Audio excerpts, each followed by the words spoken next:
Bon, ben, bonjour à tous. Alors, je vous signale que votre micro a été coupé. Donc, si vous avez des questions pendant la session, ben, merci de les poster sur le chat. Et on a une session de questions-réponses à la fin de la présentation. La session est aussi enregistrée. Donc, si vous ne souhaitez pas être enregistré, ben, il faut quitter la session. Mais ça nous permettra d'avoir un replay après, qu'on vous transmettra, ainsi qu'une copie de la présentation. Alors, cette présentation, elle, elle sera faite en plusieurs parties. D'abord, mon collègue Paul d'IBM va vous rappeler très rapidement la famille DORS 9 et les outils ELM. Et ensuite, je vous parlerai de comment il est possible de faire cohabiter son existant DORS 9, donc c'est le référentiel d'exigence que vous possédez, avec un nouvel atelier de type ELM. Donc, si vous souhaitez euh, déployer au sein de votre entreprise un atelier qui fait plus que de la gestion d'exigence, hein, mais qui couvre l'ensemble du cycle en V, donc avec du modeling, avec du test, avec la pilotage projet, etc. Eh bien, donc, il faut mettre en place ELM. D'où la problématique, comment je peux tirer toujours bénéfice de mon capital des exigences avec l'outil DORS 9. Donc, c'est ce qu'on va vous présenter. Il y a deux stratégies possibles. Et en fin de présentation, je ferai une démonstration de la cohabitation, d'ailleurs, comment on peut euh, travailler à la fois des exigences dans DORS 9 et faire l'ingénierie de son projet, de son produit, de son système dans ELM.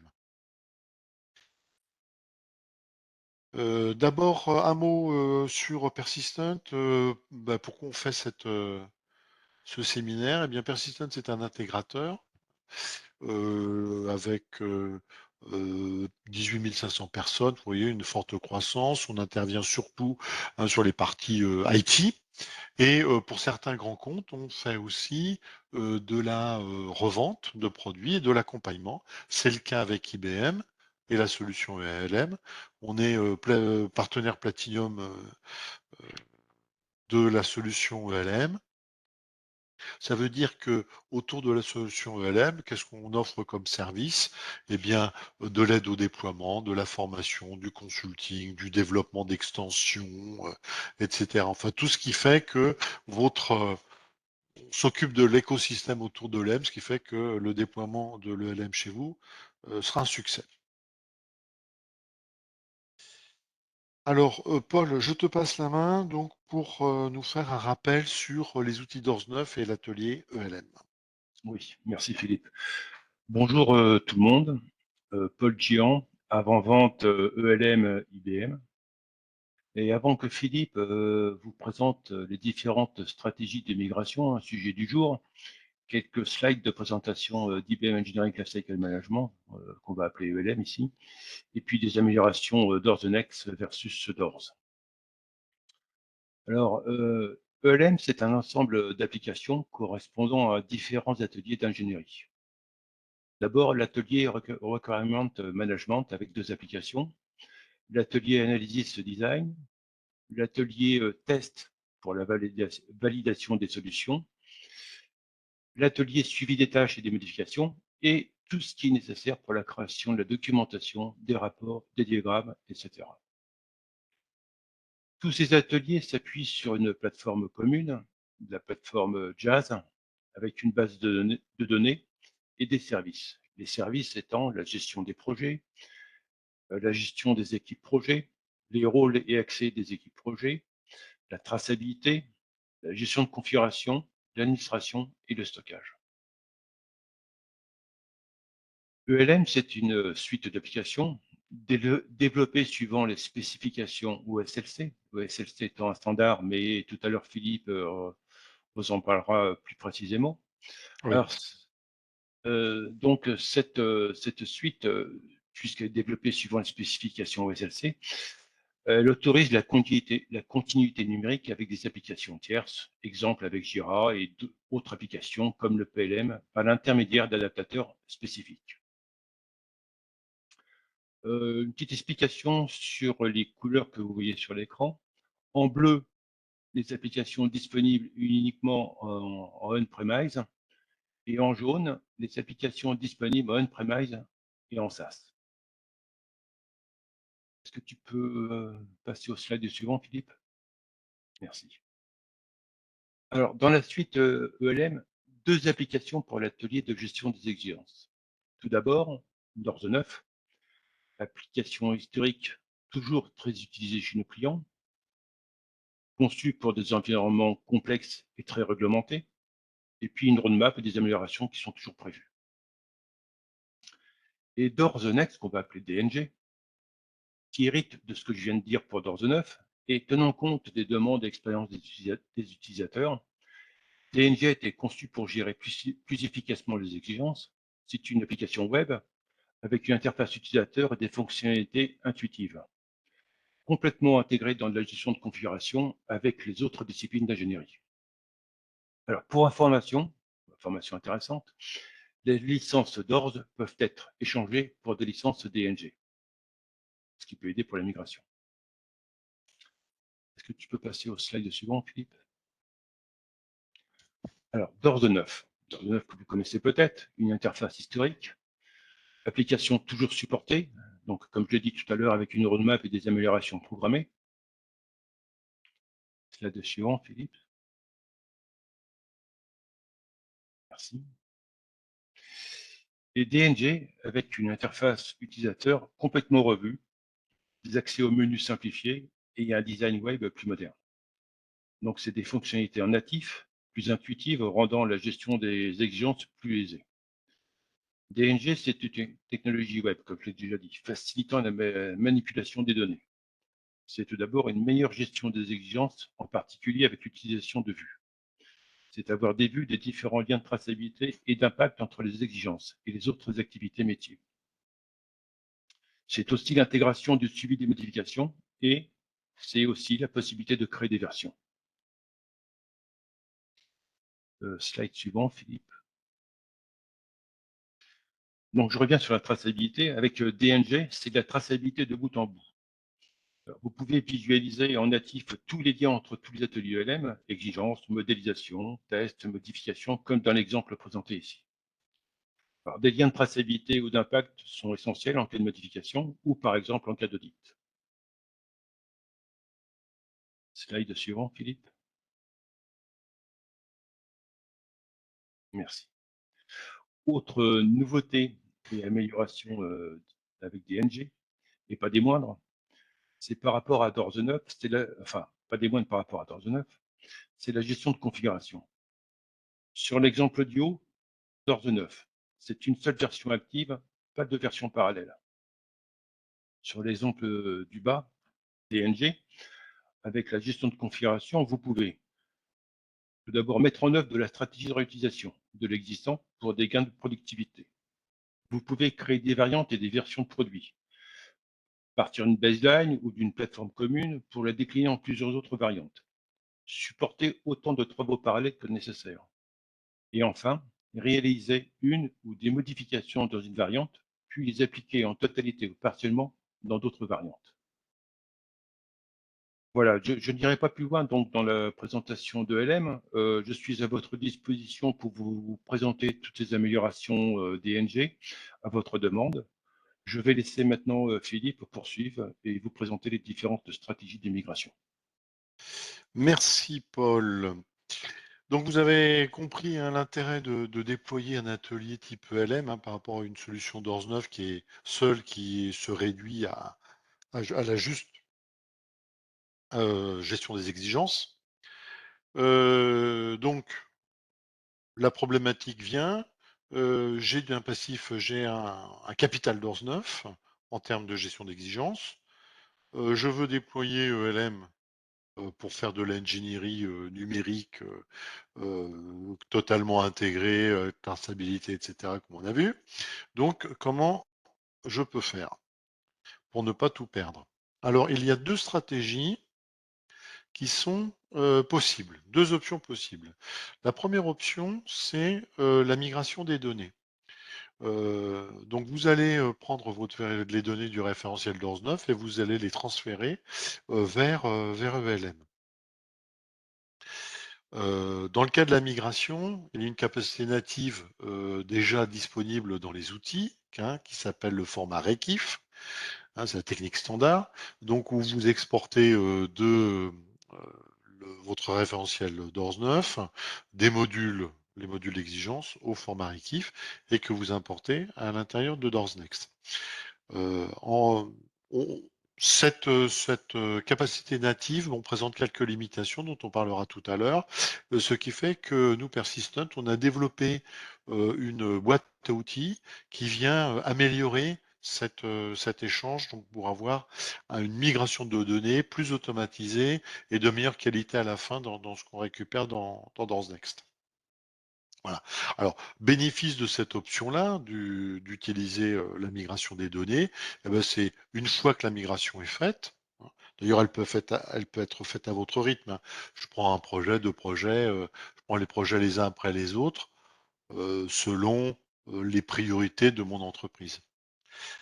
Donc une fois que le projet d'exigence qui était dans DORS 9 est maintenant dans DORS Next, eh bien vous bénéficiez de tous les services, par exemple la gestion de conf multibranches, comme a parlé Paul.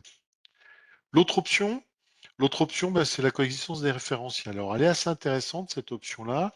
C'est lorsque vous avez des projets dans DORS 9 que vous souhaitez, qui vont avoir quand même pas mal d'évolutions, hein. Et les équipes ont pas nécessairement l'envie ou la capacité, de migrer vers d'autres environnements, hein. Ou par exemple, vous avez développé beaucoup d'utilitaires autour de votre environnement DORS 9, hein, et donc ça, c'est vraiment spécifique à DORS 9 et dans ces cas-là, vous pouvez pas les retrouver dans l'atelier ELM. Donc, certains analystes préfèrent rester avec la version historique de DORS. Donc dans ces cas-là, eh ben, c'est tout à fait possible. Paul parlait du standard OSLC pour faire l'interopérabilité entre outils. Eh bien là, ça s'applique dans ce contexte, hein. Donc on va connecter DORS 9 via la connexion OSLC à son atelier ELM. Et donc on va pouvoir raffiner les exigences DORS 9, travailler les exigences dans DORS 9, et puis ensuite les raffiner ou les tester par des tests ou les raffiner par de la modélisation dans l'atelier ELM, et on aura pourtant capacité à créer de la traçabilité entre toutes ces données-là et faire de la production de rapports. Euh, donc je vais détailler ces deux options,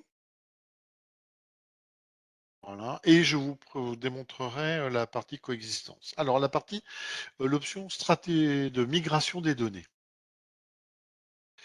Donc j'ai dit, on se base en il y a un format natif qui existe qui s'appelle Rekif. Donc on peut l'utiliser pour faire de la migration de données, hein. Donc vous pouvez le faire, je dirais, dès aujourd'hui avec ce qui existe out of the box, hein, dans DORS 9 et dans DORS Next. Remarque quand même, il faut utiliser des versions récentes des outils parce que d'une release à l'autre, on développe des améliorations de ce support au format Rekif, hein. Donc je recommande fortement, si vous optez pour une migration native, enfin en utilisant les mécanismes natifs, de le faire avec les dernières versions de DORS 9 et aussi de DORS Next. Le format, comment ça fonctionne? Bah, vous prenez, vous sélectionnez des projets, pardon, des modules dans DORS 9, vous l'exportez dans ce qui s'appelle un package Rekif et vous importez ce package Rekif dans DORS Next. Ce qui fait qu'après les données sont manipulables dans DORS Next. Vous pouvez les éditer, les modifier, créer des liens, etc. avec d'autres éléments d'ingénierie qui seraient dans l'atelier ELM. Vous pourriez même, et c'est le flux du bas qu'on voit ici, si, imaginons que dans l'environnement d'origine DORS 9, vous travaillez avec des partenaires ou vous avez des clients, vous avez des fournisseurs qui, eux, veulent rester en DORS 9. Et vous avez fait le choix de migrer en ELM. Bon, ben, vous pouvez très bien donc une fois migré, donc vous travaillez dans Doors Next, et puis vous exportez à vos partenaires qui sont restés dans Doors 9 les modules Doors Next, toujours au format Rekif. Hein, ça fonctionnera très bien. Il est tout à fait possible comme ça de faire des échanges et récursifs. Hein. D'ailleurs, on pourrait très bien remodifier le source Doors 9 et réinjecter les modifications dans Doors Next. Bon, je ne recommanderais pas forcément de faire ça parce que il y a toujours un petit peu de perte en ligne quand même quand on fait de la migration de données. Donc la perte en ligne s'accumulerait, hein. Et donc après la qualité des modules dans l'environnement d'Ornext serait peut-être pas optimale. Alors il y a quelques limitations dans ce format Rekif. Il y a par exemple, vous ne pouvez pas transporter l'historique, hein. Ça, c'est très important. Vous ne pouvez pas. Alors on a aussi des difficultés dans le transfert Rekif, c'est par rapport au modèle de données. Alors, modèle de données, c'est quoi? C'est l'ensemble des définitions de type, hein. Donc, dans Doors 9, hein, si vous connaissez Doors 9, et a priori vous devez le connaître, vous avez donc des modules. Chaque module porte son propre ensemble de définitions de type. Donc, quand vous allez transporter 10 modules Doors 9 dans Doors Next, bah, vous aurez potentiellement 10 modèles de données dans Doors Next. Or, si tous ces modules font partie d'un même projet, dans Doors Next, la bonne chose, ça c'est la bonne pratique, c'est d'avoir un modèle de données unique pour le projet. Donc en fait applicable à tous les modules du projet. Or, avec du format Rekif, vous pouvez potentiellement avoir des duplications de données, parce que vous auriez 10 imports de modèles de données. Alors de temps en temps, l'outil va savoir fusionner les types et de temps en temps, il ne le saura pas. Alors, je présente comme si c'était un peu aléatoire, ça ne l'est pas du tout, hein, c'est déterministe, mais les règles sont quand même un peu compliquées, c'est à base d'URI défini par les types. Donc bon, c'est pas toujours simple.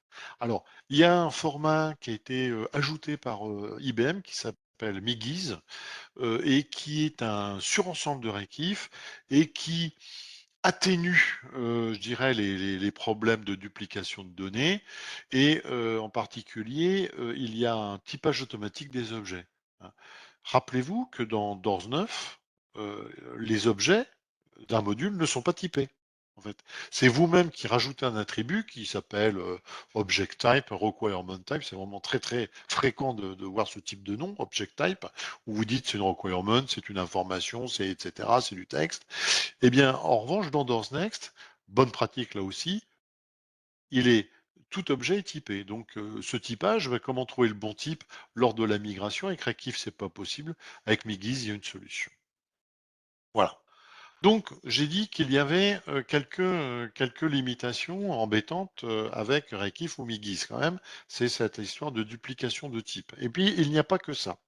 Donc du coup, Persistent a développé ce qu'on appelle une migration toolkit, c'est-à-dire donc des utilitaires qui vont enrichir la migration de données de Doors 9 vers ELM à droite. Alors il y a trois flux. Le premier flux, c'est le flux classique avec Rekif, c'est-à-dire hein, j'exporte du Rekif et je l'importe en Doors Next. Mais là, nous, on a rajouté deux étapes. Une première étape préliminaire qui sert à analyser les potentielles duplications qui seront générées dans DorsNext. Ça, c'est pour vous faire une idée de la complexité de la migration, on va dire. Et donc, vous pouvez déjà faire vous-même à la main, si vous le souhaitez, des modifications dans vos modules Doors 9, de manière à avoir un modèle de projet dans Doors Next qui soit plus propre. Donc ça, c'est la première étape. Mais aussi, on a introduit une deuxième étape qui vous permet de définir les règles de correspondance entre tous les types que vous avez dans vos modules DORS 9, de manière à les aligner sur un modèle de données unique dans DORS Next. Et cet utilitaire, en fait, c'est une sorte de fichier de correspondance, hein, on pourrait presque dire c'est comme un tableau Excel où vous aurez en colonne 1 les types dans DORS 9, en colonne 2 les types que vous voulez cible. L'intérêt, c'est que aussi vous pourriez très bien modifier, enfin vous allez unifier les types qui étaient dans Danse 9, qui au bout de, hein, d'années et d'années d'utilisation, bah, on voit, on observe, c'est systématique, on observe des variations, quelqu'un qui a modifié un attribut, genre priorité, quelqu'un qui a rajouté un attribut risque, et qui est finalement utile pour les autres, etc. Bon, toute cette hétérogénéité, bon, on vit avec dans Danse 9, mais quand on bascule dans ELM, on se dit, c'est quand même ballot, on va essayer d'unifier tout ça pour repartir avec un nouvel outil et un nouveau modèle de données propre aligné sur les pratiques de l'entreprise. Donc tout ça, ça va se faire via ce flux-là avec ces différents outils. On observe aussi, pareil, c'est général, que dans Danse 9, les gens vont décrire des tests. Hein, ils vont faire la spécification de test, et quand ils n'ont que Danse 9, eh ben, ils le font dans Danse 9. Hein, donc il y a des modules de test. Naturellement, dans ELM, on aurait tendance à utiliser l'application de test qui est faite pour le test. Donc, il n'y a pas de solution nativement.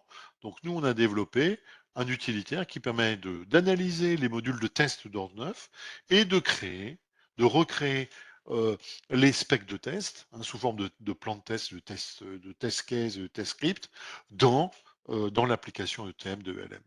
Voilà. Et puis enfin, troisième flux qu'on a ajouté, c'est la partie lien entre justement des exigences et des tests. Là, comme les exigences vont dans DorsNext et les tests vont aller dans ETM, eh bien, quid des liens qui ont été créés entre les différents éléments des objets DORS9. Donc, on a développé des utilitaires donc qui analysent tous les liens existants et puis qui va les recréer entre les exigences et les tests. Voilà, c'est la boîte à outils Persistent. Alors, il y a deux manières d'en bénéficier. Soit vous travaillez avec Persistent pour faire la migration de projet. Donc, et nous, les consultants Persistent vont venir avec cette boîte à outils, ou de dire, moi, j'aimerais bien je souhaite mener de la migration moi-même, mais je voudrais bénéficier de l'usage de votre boîte à outils. Donc, il faut nous contacter, puis on vous mettra à disposition cette boîte à outils. Voilà. Donc, la deuxième option, c'est la coexistence dans 9 ELM.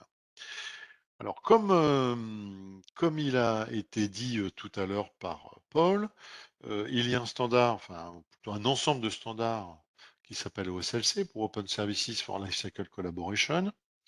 Et cet ensemble de standards, qu'est-ce qu'il permet de faire? Ben, il permet de faire communiquer. Enfin, c'est des standards qui spécifient des fonctions attendues pour chaque domaine. Alors, un domaine, c'est quoi?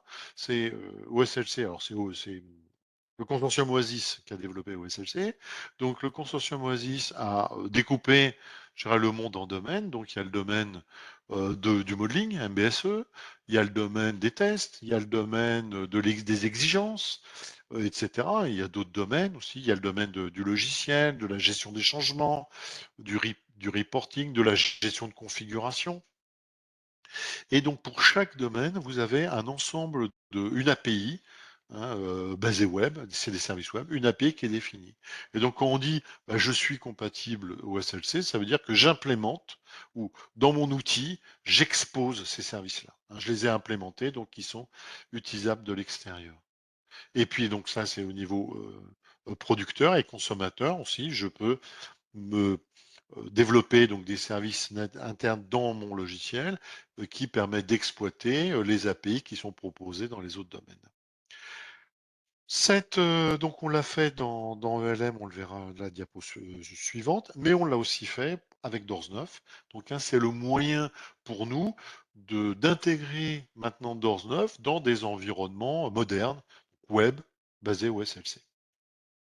Donc, et techniquement parlant, on l'a fait en enrichissant le serveur web qui existait déjà, qui s'appelle Doors Web Access. Ce qui ne veut pas dire qu'on est obligé d'utiliser Doors Web Access hein, pour quand on fait de la coexistence, mais c'est-à-dire que technologiquement parlant, c'est cet outil-là qui fait le lien. Donc, qu'est-ce qui va se passer? Eh bien, Doors 9, lui, est compatible Requirement, donc il est producteur, il présente ses exigences au format OSLC, enfin, via les services, on va dire, mais aussi dans Doors 9, on a développé des parties consommateurs, donc il est capable, dans Doors 9, on est capable de discuter avec des outils OSLC de thèse, des outils OSLC de modeling, etc. Et par construction, par nature, l'atelier ELM, lui, sait consommer et produire euh, avec des outils, donc des données avec des outils qui sont compatibles au SLC. Alors, je vais m'arrêter là pour la partie présentation. J'ai parlé de ces deux options. Ces deux options ne sont pas exclusives, hein. Bien évidemment, vous pouvez très bien dire, bah, moi j'ai dans mon capital d'Ors 9, j'ai une partie de mes projets d'exigence qui sont très matures, très stables. De temps en temps, je fais un petit peu de modification, mais j'ai pas forcément envie de mettre en œuvre un projet de migration, hein, parce que ça a forcément un coût. Il faut ensuite former les gens aux nouvelles techniques ELM, etc. Donc, vous pouvez dire, ben moi, la partie mature, je vais la garder dans Doors 9. Donc, en fait, cette partie-là, on sera dans ce modèle-là. C'est-à-dire que j'ai mes projets matures dans Doors 9. En revanche, je travaille les tests, je travaille le design, je travaille, etc. Et ça, je vais le faire avec ELM. Grâce à OSLC, je vais pouvoir, de toute façon, communiquer entre ces exigences qui sont toujours gérées dans Doors 9 et puis les nouvelles données qui sont dans l'atelier ELM.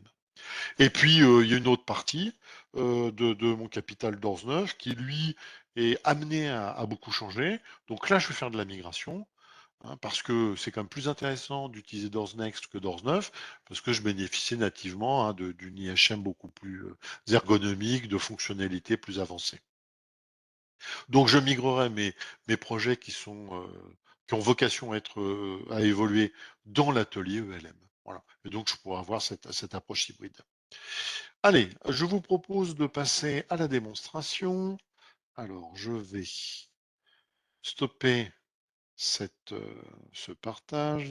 Voilà, et démarrer celui-ci.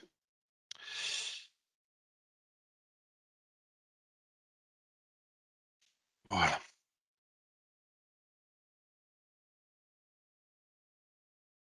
Voilà. A priori, vous devez voir maintenant la partie démonstration. OK. Je l'ai enregistré, mais je vous la commente en live.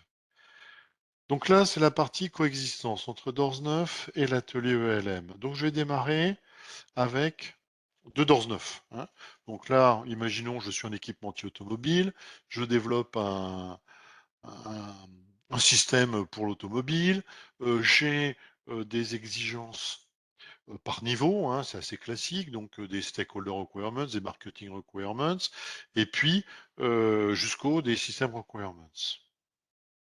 OK. Et là, ce que je veux faire, c'est que bah, mes system requirements, elles vont être travaillées, raffinées, validées dans l'atelier ELM. Donc voici le module d'exigence système, hein. Il y a des liens amont vers les exigences marketing, vers les exigences stakeholder. Et dans mon processus de développement, eh bien, en fait, bon, il faut d'abord que mes exigences, euh, elles supportent un cycle de revue, et donc je dois les approuver. Une fois approuvées, je vais rédiger des tests pour les exigences approuvées, et on voit ici que donc là, c'est la liste des exigences qui sont approuvées, et on voit dans la colonne, enfin la quatrième colonne, eh bien, c'est le lien vers les tests. Les tests sont dans ELM, d'accord. Donc ça, c'est un lien OSLC, validated by, hein. Voilà le test case qui est associé à ce lien-là, donc cette exigence, elle est testée. Alors, ce qu'on va faire, c'est qu'on va aller naviguer par une simple navigation, vous voyez, on navigue vers le plan de test et là on bascule dans l'atelier ELM, hein. Pour ceux qui connaissent, on reconnaît là l'application de test. Donc le module système test, lui, il est validé par un plan de test qui s'appelle système test plan, hein, voilà, qui est le numéro 12 et qu'on voit ici. On peut même réduire, hein, d'ailleurs, je peux créer un plan de test, non pas pour un module, mais même pour une vue, hein, c'est ce qu'on voit ici. Et donc là, c'est la seule vue des exigences approuvées. Vous avez le reach over qui fonctionne, hein, c'est-à-dire le survol qui vous donne un accès aux informations de premier niveau. Donc ça, c'est des informations que l'outil va questionner, hein, il va questionner d'ores 9. Maintenant, je vais ouvrir la vue détaillée qui me dit de quelle manière les exigences d'ORS 9, c'est la partie colonne de gauche, sont testées par les test cases qui sont dans ETM. Donc vous avez le reach over, hein, le survol fonctionne. Là, j'ai mes tests. À gauche, j'ai mes exigences. Donc ça correspond à la vue qu'on avait dans DorsNext. Alors ici, on a un blanc, hein, comme vous voyez. Il y a une exigence approuvée et elle n'a pas de test. Alors qu'est-ce que je peux faire? Je peux générer automatiquement un test ou je peux ajouter un lien vers un test. Alors au lieu de le faire à la main, il y a un outil qui s'appelle réconciliation et qui permet de faire ça automatiquement dans ETM. Donc voilà, là il m'ouvre la première des pages, c'est voici les exigences qui n'ont pas de test. Ah, donc je dois faire un test en face. Alors il y a une technique qui est, je sélectionne une ou des exigences et je vais créer, générer automatiquement un test. Alors bien sûr, la génération du test, hein, on n'est pas, il y a pas il pourrait y avoir un peu d'intelligence artificielle, pour l'instant il n'y en a pas, donc c'est juste un test vide. Donc voilà, je l'ai créé, j'aurais pu le faire pour les autres, je ne le fais pas, et hop. Et qu'est-ce qu'on voit? Ben, on a le test, l'exigence pardon 148 qui a maintenant, qui est validé par ce test-là que j'ouvre, ok. Donc je revois bien sûr le lien qui a été créé. On le verra tout à l'heure, hein, le lien dans l'autre sens, hein. Voilà. Ah, ici, si j'ouvrais le module DORS 9, on verrait qu'il y a un nouveau lien vers, vers un test. Alors, donc j'ai fait mon test et donc le travail classique hein, dans l'application ETM, c'est de rédiger un script de test associé. Là, j'en ai un qui est à ma disposition, content. Je le prends, donc ça veut dire que là j'ai un test, l'implémentation de test, et la voici, elle est composée de 9 étapes, et elle vient, donc cette implémentation de test vient valider l'exigence 148 qu'on a vu tout à l'heure. Donc ce que je vais faire, imaginons que je dispose de mon système, déjà, hein, là, on va très très vite, hein, le cycle en fait, là il s'est réduit à une fraction de seconde, et donc j'exécute mon test face à mon système. Donc voilà, alors première chose, je dois obtenir 100 millilitres. Bah oui, c'est bon. OK. Là maintenant, je dois le remplir jusqu'à un niveau de 90 millilitres. OK, cette étape de test, sur mon test, c'est bon. Et puis imaginons que là, troisième étape, je dois faire ça, mais pas possible. Je ne peux pas le faire, il y a une erreur. OK. Donc, ce que je vais faire, il y a une erreur, donc je vais créer un défaut. Le défaut, bah, il a, pas mal de champs, hein, je sais pas, de priorité, trouver où, quelle partie et cetera. Alors son commande sa description est initialisée, hein, elle est pré-remplie, mais je peux la compléter. C'est ce que je fais ici. Donc voilà, j'ai créé un défaut. J'ai le défaut, on verra, numéro 547. Et puis je vais dire que mon test maintenant, à partir de cette, étape 3, eh bien, il est en échec.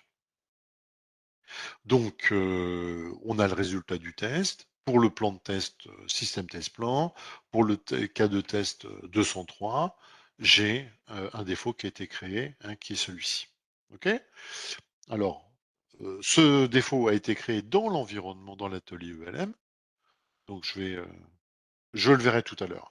Donc maintenant, là, je vais regarder quel est l'impact pour Dandors. Alors, il faut rafraîchir le module. Alors, en fait, il y a un bouton.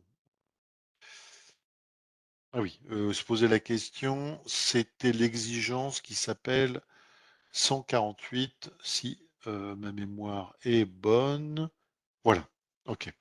Donc regardons dans le module DORS 9 l'exigence 148. En fait, il faut rafraîchir le module. Il y a un bouton intégré, mais enfin,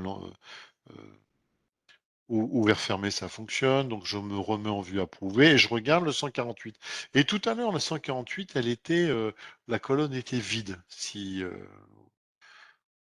vous avez bonne mémoire. Donc là, on voit que ça, il pointe vers le lien, vers le test 203. On va voir. Donc là, on a donc des liens complets, une navigation complète entre exigence et test. Maintenant, on va regarder ce qui se passe au niveau du défaut qu'on a créé. Le défaut, bah, automatiquement, des liens ont été créés avec les données test, c'est-à-dire le plan de test, le test case, mais aussi avec l'exigence automatiquement. Et ça, vous voyez bien, on parle bien de la même exigence 148 dans le module DORS 9. D'accord? Donc, ce qu'on a fait ici pour un défaut, on aurait pu créer une tâche, par exemple dans l'atelier, et la lier à notre exigence. Tâche qui aurait pu être d'implémentation, etc. Alors maintenant, je vais vous montrer. Donc, en termes de lien entre toutes les données d'ingénierie, vous voyez que c'est complet, c'est bidirectionnel et il y a la navigation. Maintenant, euh, fonctionnalité de reporting. Vous avez ici un tableau de bord où on est capable, grâce à OSLC et à notre technologie, de combiner des données qui viennent de DORS 9 et des données qui viennent de ELM. Et donc c'est le cas ici. Le camembert que vous voyez, en fait, c'est en vert, c'est les données DORS 9 approuvées qui ont des tests, et en rouge, et que je viens de convertir en tableau, c'est les 4 exigences qui sont approuvées, qui n'ont pas de test. Euh, cette consolidation, ces tableaux, on peut les produire dans tous les sens, hein. Je pars des exigences pour aller aux tests, je pars des tests pour les exigences, c'était le cas là, hein. C'est quels sont mes tests, quelles exigences ils valident. Je peux me poser la question, est-ce que tous les tests sont justifiés, c'est-à-dire est-ce que j'ai une exigence face au test. Et enfin, bon, je peux produire donc tous ces tableaux dans toutes les dimensions, et je peux aussi générer des graphiques où là, pareil, en jaune, j'ai des exigences, hein, qui viennent du monde d'Ors 9, et en bleu, en vert, en rose, j'ai des données qui viennent du monde ELM, d'Ors Next, des tâches, des work, des issues, hein, des defects, des demandes de changement. Ok, alors là, donc, on a vu comment euh, migrer des, des, non, comment faire cohabiter des exigences avec des données d'ingénierie qui sont développées, alors, attendez, qui sont développées dans l'atelier ELM. Et maintenant, on va passer à une autre phase de la démonstration qui est comment je peux faire du raffinement d'exigence entre DORS 9 et DORS Next. D'accord, hein, dans la première partie qu'on vient de voir, c'était avec les tests et avec les demandes de changement, enfin les defects. J'aurais pu aussi mettre dans la boucle des éléments de modélisation Rhapsody, pareillement. Donc là, je vais prendre un autre projet. Donc c'est un projet d'avionique. J'ai un système où j'ai mes specs systèmes qui sont dans DORS 9, mais je raffine mes exigences dans DORS Next, hein. Les exigences techniques, mettons, vont être raffinées dans DORS Next. Alors dans DORS Next et dans ELM, comme l'avait présenté Paul, vous avez la notion de gestion de gestion de configuration multibranche, hein. C'est-à-dire que vous pouvez développer un, comment dire, un basique. Alors attendez, je vais arrêter là. Vous pouvez développer dans un stream donné, bon, la version core du produit, de votre système. Et puis dans des streams parallèles, vous allez le spécialiser, hein, ce produit générique, pour des produits ou des variantes pour un client donné, pour un marché donné, ou vous dites, bah, moi je le fais là pour dans 3 mois, je fais cette version-là, et puis je verrai pour la suite. Donc, on est obligé, de ce raffinement d'exigence entre DORS 9 et DORS Next, Ben, il faut prendre en compte cette capacité qu'on a ensuite dans l'atelier ELM de faire de la gestion de configuration multibranche. Donc on a, pardon, donc on a la possibilité, et l'obligation même dans DORS 9, qu'on travaille avec ELM, de faire, de spécifier dans quel stream on va travailler. Alors ici, on a décidé, nous, les exigences ont été raffinées dans le stream qui s'appelle Aviary Base. Donc on peut imaginer que c'est le stream de base, le produit générique. Voilà. Donc, le module System Requirement, là, que vous voyez ici, c'est celui qui est cohérent avec le stream ELM qui s'appelle la Base. Et les liens que vous voyez ici sont des liens qui ne sont valides que dans cette, je vais le faire, que dans ce stream Aviary Base. Donc vous voyez que ces liens, j'en ai de deux types ici. J'ai des liens de type référence vers des éléments d'OrsNext et on voit aussi des liens validated by, c'est-à-dire vers des tests. Hein. Je ne vais pas remontrer ça, c'est ce qu'on a vu, hein, un lien vers des tests, mais vous voyez que les liens vers des tests peuvent être aussi contextualisés dans des streams, c'est très important. Donc là, je vais ouvrir, pour terminer la démo, je vais ouvrir le module dans son stream. Vous le voyez ici, c'est bien le stream Aviary Base. Et dans ce stream Aviary Base, j'ai ces liens-là. Ok. Alors, je peux vous montrer comment on peut créer un lien. Donc, on va créer un lien pour une des exigences d'OrsNext. Hein. Donc, par exemple, pour celle-ci, la 4198, je vais créer un lien. Et ce lien va aller vers DORS 9. Donc, bon, je, vous avez vu rapidement la boîte de sélection. Hein, je vois le module, je sélectionne, je coche le ou les exigences que je veux. Et vous voyez que maintenant, bien sûr, l'exigence DORS 9, le lien vers l'exigence DORS 9 a été ajouté. Je vais me rendre vers DORS 9. Je dois aussi, là encore, mettre à jour le module, le rafraîchir. Et donc, on va voir ici que le 6.4 maintenant est référencé deux fois. D'accord? Tendance 9. Voilà comment on crée des liens. Donc, cette mécanique de création de liens au SLC, vous voyez qu'elle est généralisée à l'ensemble des services et qu'elle permet de faire de liens bidirectionnels et de la navigation immédiate et du reporting. Voilà. Je vais m'arrêter là pour cette démonstration. Je vais stopper, je vais reprendre la main pour conclure avec Paul. Alors, hop, là, non, c'est pas ça. Je vais partager. Voilà,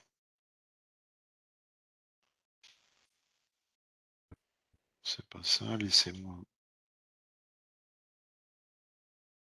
Euh, alors, attendez, excusez-moi, je sais pas. Cher, voilà.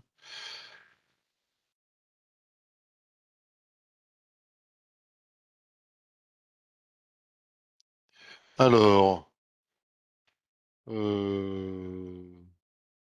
on dirait que. Ouais, je sais pas, j'arrive plus, j'arrive plus à afficher mon médiapo. Alors, j'arrête. Où sont mes diapos? C'est bien ça. Donc,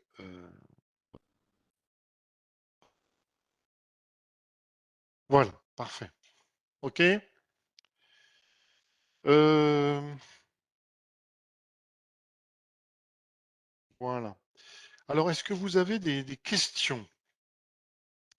Alors, Paul, tu peux me dire où nous en sommes? Y a-t-il des Pour un moment, questions? je ne vois pas de questions, mais si vous avez des questions, n'hésitez pas. Et Je vais- voilà.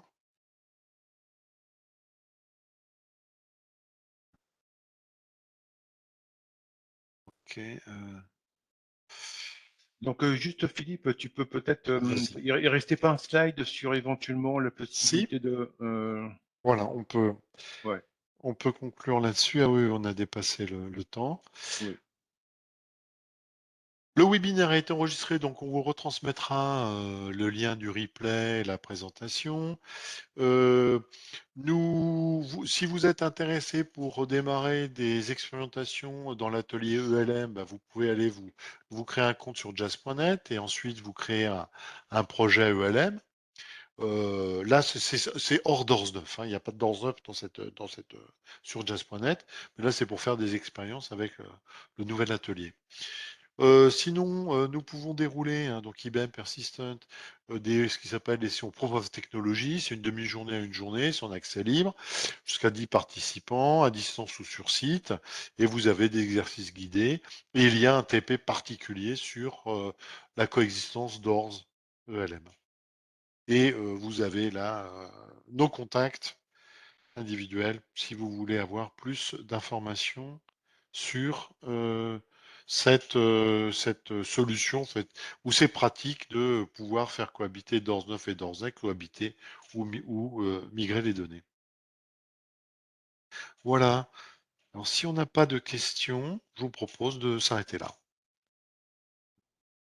Ah oui, alors question de Géraldine. Conseillez-vous? Ah zut, c'est un peu trop court. Paul, tu as la question de Géraldine? Bah non, je vois pas la question, moi, je vois pas la non, On n'est pas excellent hein, dans ce. non. Alors, je vais faire un stop sharing. Comme ça, je verrai mieux. Voilà. OK. Alors, question. Conseillez-vous de passer ELM7 avant de mettre en place la coexistence avec DORS 9? La réponse est oui. Oui, hein. C'est préférable. Il y a des évolutions dans ELM. Alors, peut-être pour que tout le monde soit à la page, la version, je dirais, que la plus répandue de ELM aujourd'hui, c'est la version 6, hein, et précisément 6.0.6.1. Bon, de toute façon, elle arrive en fin de support bientôt, hein. Bon, ça risque d'un peu évoluer en termes de fin de support, mais bon, elle arrive bientôt en fin de support. Donc, je recommande de toute façon de passer à la version 7. Et tant comme vous devez a priori passer à la version 7, je vous recommande de mettre en œuvre cette stratégie de coexistence avec DORS 9 qu'à partir de ce moment-là, quand vous serez sur LM7. Même si vous pourriez le faire avec LM6 aujourd'hui, s'il y a urgence, vous pouvez le faire. En espérant avoir répondu à la question. Voilà. Écoutez, je vous propose, on vous remercie de votre participation et on vous souhaite à une prochaine fois sur le net. Au revoir. Voilà, merci à tous, au revoir.